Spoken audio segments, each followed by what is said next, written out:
Vamos então ler a palavra de Deus no Evangelho de Mateus.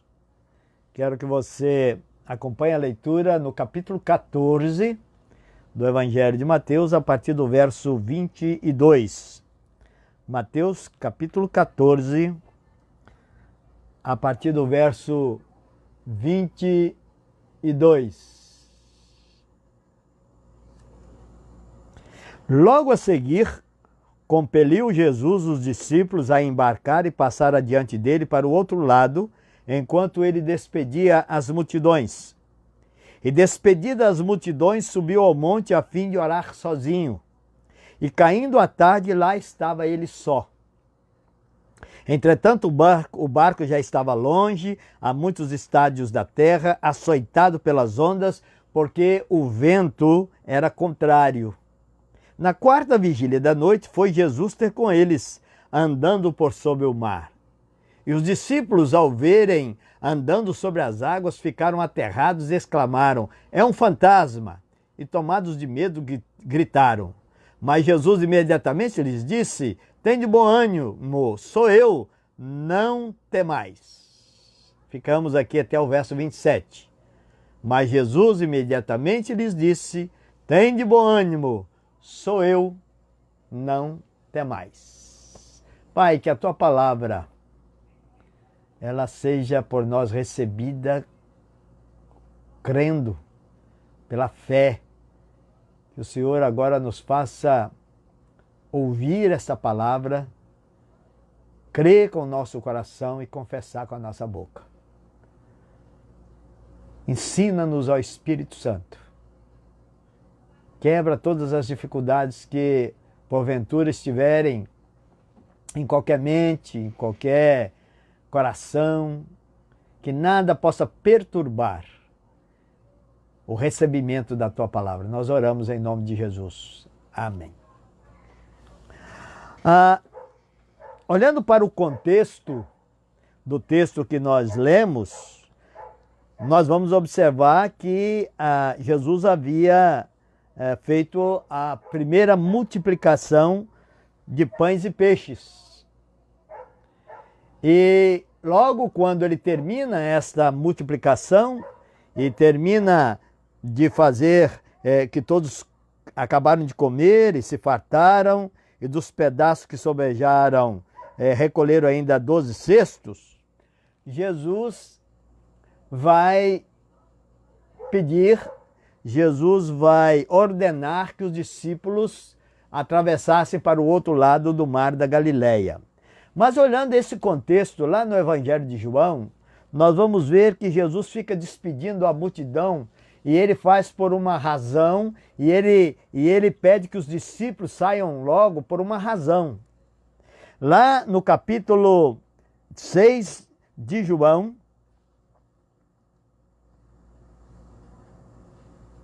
no finalzinho deste capítulo, quando fala sobre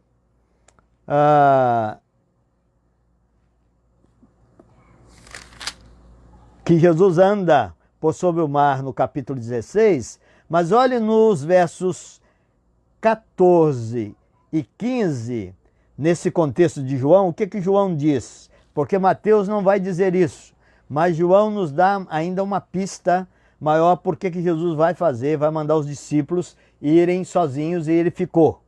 Vendo, pois, os homens o sinal que Jesus fizera, que sinal? Ele fez a multiplicação dos pães e dos peixes e alimentou aqueles milhares de pessoas. Então, vendo, pois, os homens o sinal que Jesus fizera, disseram: "Este é verdadeiramente o profeta que devia vir ao mundo." Sabendo, pois, Jesus que estavam para vir com o intuito de arrebatá-lo para o proclamarem rei, retirou-se novamente sozinho para o monte. Então, eles queriam aproveitar aquele momento e fazer Jesus o rei para libertá-los do jugo romano. Quando Jesus percebeu isso, Jesus manda que os discípulos entrassem no barco e que atravessassem logo para o outro lado, e ele saiu para o monte orar sozinho. ele despede a multidão. E ao despedir a multidão, os discípulos não sabiam que ele ia orar. Certamente quando ele mandou que os discípulos fossem, o que os discípulos pensaram? Bom, depois ele vai pegar o barco de alguém, vai pegar uma carona aí e vai encontrar com a gente lá. Ele está despedindo a multidão. Só que Jesus não foi. Jesus foi para o monte. Jesus se desvencilha da multidão, do interesse que eles tinham, e Jesus então vai para o monte orar. Diz o texto que ele subiu ao monte a fim de orar. E olhando agora então para a saída dos discípulos, e nós vamos ver que os discípulos saem, e já saem no início da noite, que no calendário judaico, que era um calendário que seguia a fase da lua, era um calendário chamado lunar, eram 6 horas da tarde. E 6 horas da tarde era o princípio do dia seguinte. Estava iniciando o dia seguinte. Então, eles saíram na primeira vigília da noite, que vai de 6 da tarde às 9 horas da noite, das 18 às 21 horas. E eles então começam a ganhar distância da margem, e eles no barco, e Jesus sozinho no monte orando. Ainda no primeiro período da noite, vem sobre o barco, e o barco já estava longe, vem sobre o barco grandes ondas. Estava começando a acontecer uma tempestade de vento. No verso 24 diz: entretanto, o barco já estava longe a muitos estádios da terra.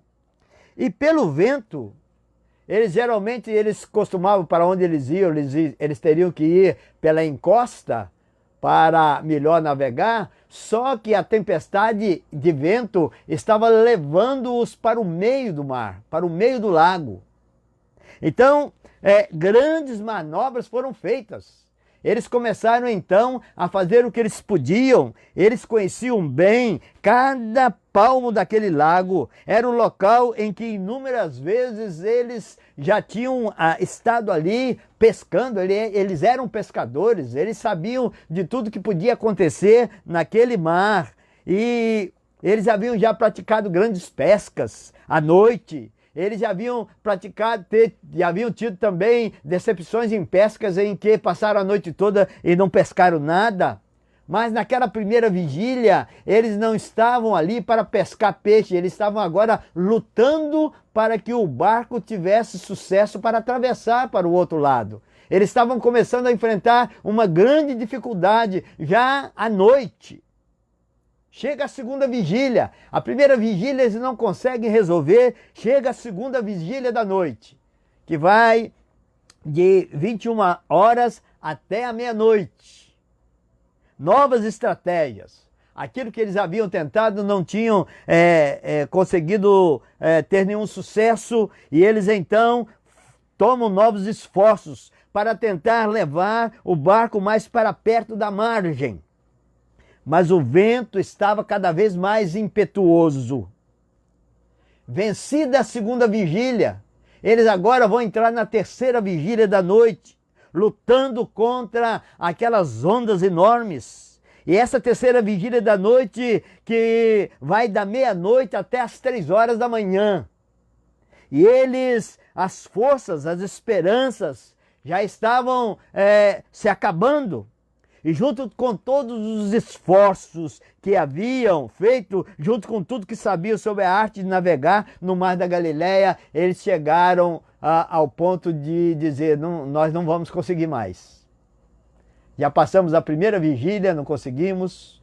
Nós já passamos a segunda vigília, não conseguimos. Já passamos a terceira vigília, não conseguimos. Já estamos 6 horas. Aliás, 9 horas. Pelejando contra essa situação. Nós estamos perdidos. Termina aqui a nossa história. Chega então o momento que, penso eu, que até questionaram por que Jesus não estava ali com eles. Por que ele não veio conosco? Talvez eles começaram a discutir por que ele nos mandou vir só. Será que ele não sabia o que estava para acontecer? E de uma maneira estranha, ele ficou no local, dando desculpa de que iria despedir a multidão. Será que ele resolveu se livrar de nós? Será que ele aceitou ser aclamado por aquela multidão? Afinal, nós só somos 12. Será que ele não aceitou a ser aclamado por aquela multidão como seu rei para libertá-los do jugo romano? Pode ser que eles pensaram isso. Eles estavam em desespero. Eles estavam certamente sentindo falta de Jesus. Eles haviam visto Jesus multiplicar os pães e os peixes. Eles já tinham visto Jesus fazer salvar a festa do casamento em Caná da Galileia. E por que Jesus não estava ali? E já sem forças, o barco já para se desintegrar, eis que começa a quarta vigília da noite. 3 horas da madrugada. A quarta vigília vai das 3 da madrugada até as 6 horas da manhã.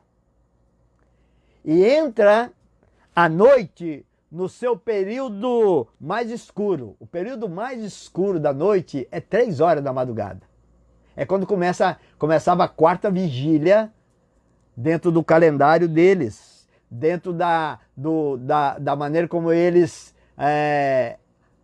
cuidavam do dia e da noite. Era a hora mais escura, era o período mais tenebroso para quem pudesse estar no mar, a hora mais temida pelos pescadores. Era a hora em que a visibilidade era quase zero. Alguém já disse, eu estava lendo sobre esta hora, essa 3 horas da madrugada, pesquisando sobre qual seria a hora mais escura do dia. E alguém já disse que 3 horas da madrugada é a hora do diabo. É a hora que ele ataca. É a hora de densas trevas. E no momento mais escuro é que ele age com mais esperteza. Cansaram de remar contra a maré e entregaram o ponto. Mas eis que a noite não havia terminado. Eis que a quarta vigília começa. E o momento mais escuro da noite, no momento, também um momento que é o momento de maior desespero para a vida do pescador, mas também é o momento que prepara a chegada da primeira hora do dia. É o momento que prepara a chegada das 6 horas da manhã. Jesus ficou no monte a primeira hora da noite, a primeira vigília da noite. Jesus ficou no monte a segunda vigília da noite. Jesus ficou no monte a terceira vigília da noite. Fazendo o quê que Jesus ficou fazendo? Jesus ficou orando, intercedendo. Ele estava ciente de tudo o que estava acontecendo. Ele é o Senhor do tempo, Ele é o Senhor da história, Ele é o Senhor do vento, Ele é o Senhor da água, Ele é o Senhor do barco, Ele é o Senhor das pessoas que estavam dentro do barco. E no verso 25, diz que na quarta vigília da noite, foi Jesus ter com eles, andando por sobre o mar. É o Jeová Jiré se manifestando, andando sobre as águas. Aquelas águas que estavam para levar a vida daqueles homens. Aquelas águas que estavam para desmanchar aquele frágil barco. Jesus vai ao encontro deles, andando sobre as águas. Entra em ação o Senhor Jesus, quando o homem não tem mais o controle de nada, quando o homem já perdeu as suas forças na primeira vigília, já perdeu as suas forças na segunda vigília, já perdeu as suas forças na terceira vigília da noite, eis que aparece o Senhor na quarta vigília. É por isso que existe a quarta vigília. A quarta vigília da noite. É a hora da manifestação do poder de Deus. E ele vai impondo-se como Senhor, que controla todas as circunstâncias. O mar que prenunciava a morte, o fim para os discípulos, é o mar que Jesus anda por cima dele. É o mar que Jesus domina. Foi ter com eles andando sobre as águas. Aterrados de medo, a visão ficou distorcida e eles gritaram: é um fantasma! É um fantasma! Gritaram, diz o texto, de medo.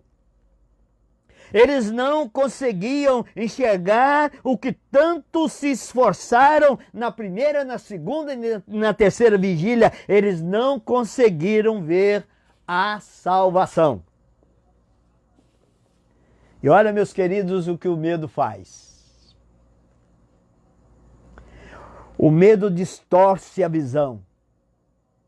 O medo foi tão intenso que no meio de todo o vendaval só conseguiram ver o mal.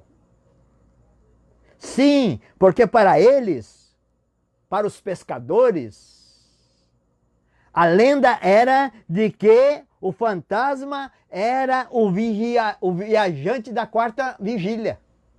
Era a hora que eles mais temiam, de tanta história que eles ouviam. E aquela era a hora mais terrível para eles, e eles olham, vem um homem andando sobre as águas, é o fantasma. É o viajante da quarta vigília que veio sobre nós para acabar de nos afundar. Um fantasma, chegou o nosso fim. Jamais pensaram que Jesus iria aparecer naquela circunstância. Eles já tinham perdido a esperança, acharam que Jesus já tinha tomado outro interesse, já tinha estado e caminhado com outro grupo. Talvez você tenha dito: Deus não vê a minha aflição. Talvez você está vivendo esse momento de um mar revolto, de ondas enormes, e que você vem tentando resolver a situação, e que você tem tentado, já venceu a primeira vigília, você já está na segunda vigília da sua luta, e você não consegue ver a solução para isto. E Jesus, muitas vezes, acaba sendo visto como um fantasma, porque aqueles homens tinham esgotado todo o esforço próprio. Eles já tinham dado tudo o que podiam, do que sabiam, para resolver aquele problema. O medo distorce a realidade, tira o raciocínio lógico e nos faz delirar. O medo nos paralisa, o medo nos cega. Tira de nós a clareza da realidade e nos joga no calabouço da miragem. Viram um fantasma, mas não era um fantasma. Era Jesus. Era o homem da quarta vigília da noite. Era o homem do socorro.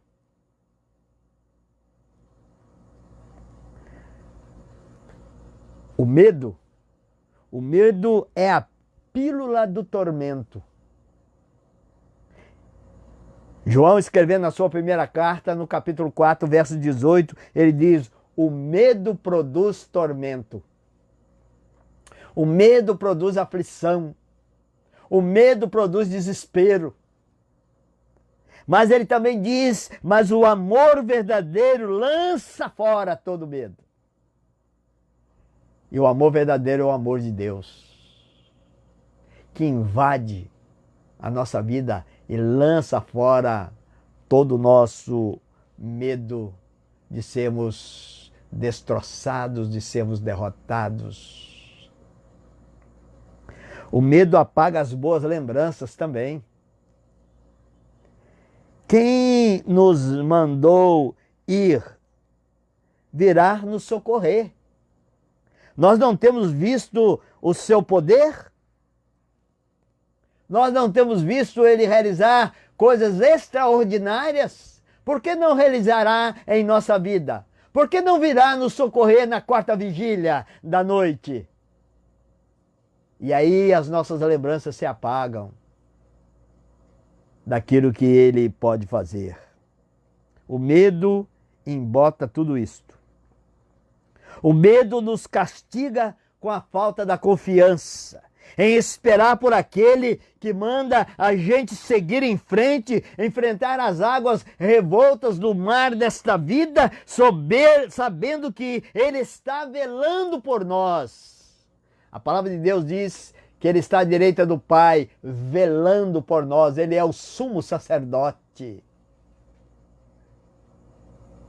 E enquanto nós estamos aqui, ele está atento, ele está velando por nós. E na vigília certa da nossa noite de tormento, da nossa noite de tempestade, da nossa noite de vento contra, ele certamente surge.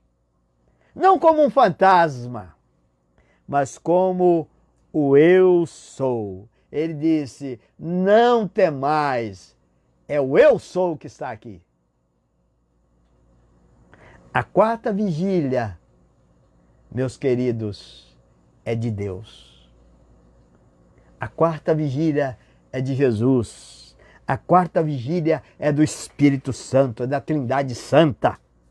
Quando se pensa que a história da tormenta vai dar o epílogo, ele surge para começar um novo capítulo. Não temais, sou eu, tem de bom ânimo.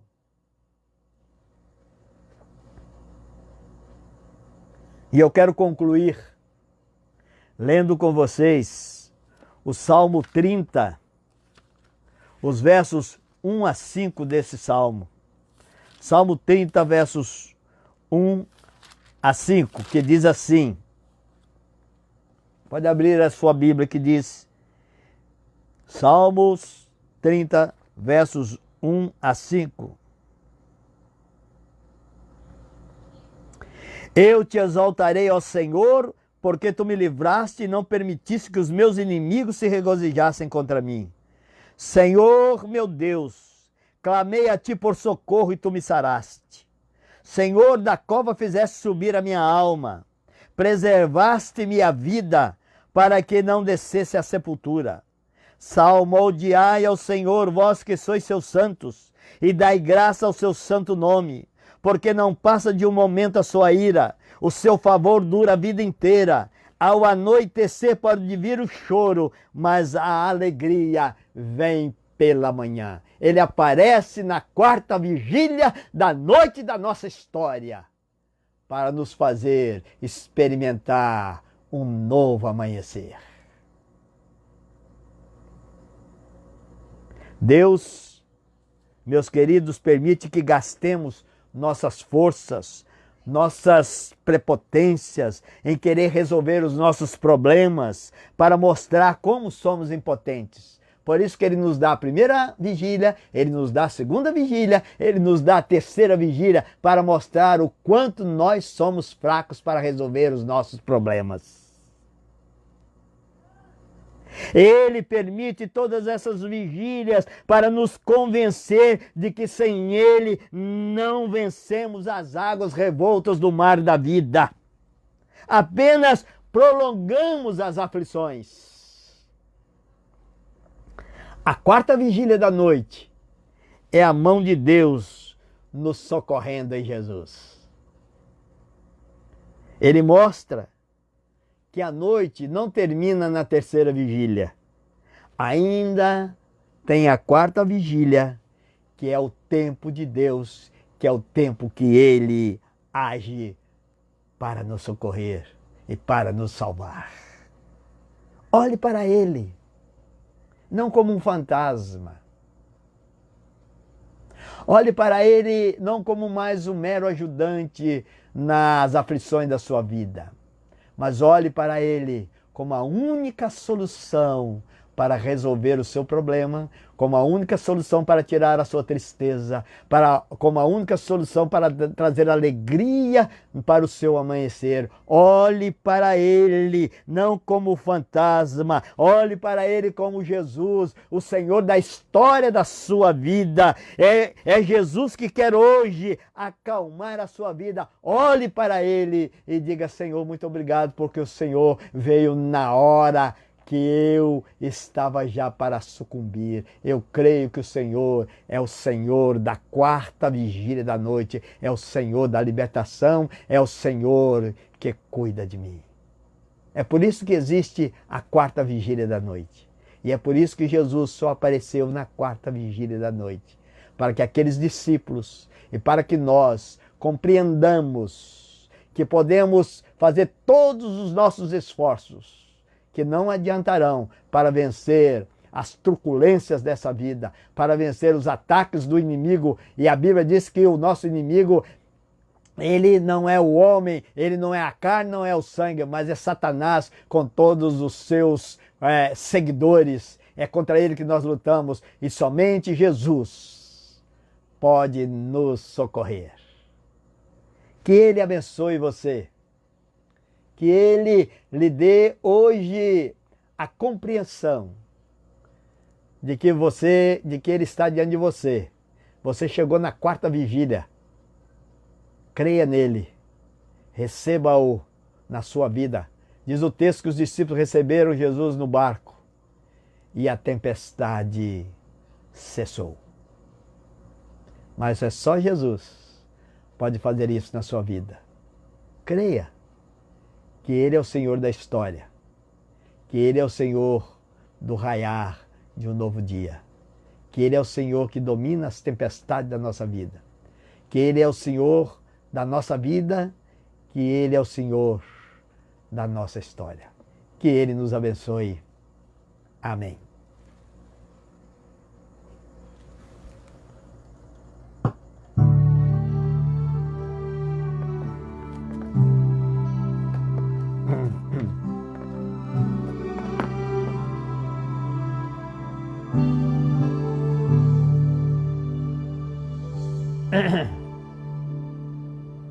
Na quarta vigília da noite, sozinhos no meio do mar, com medo envolvidos por trevas, as ondas ao barco açoitar. Ao longe avistaram um homem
Quero orar por você que precisa olhar para Jesus não como um fantasma, não como um homem qualquer, mas olhar para Jesus como o Senhor da sua vida, o Senhor da sua história, aquele, eu sei que você já está finalizando a terceira vigília da sua noite existencial.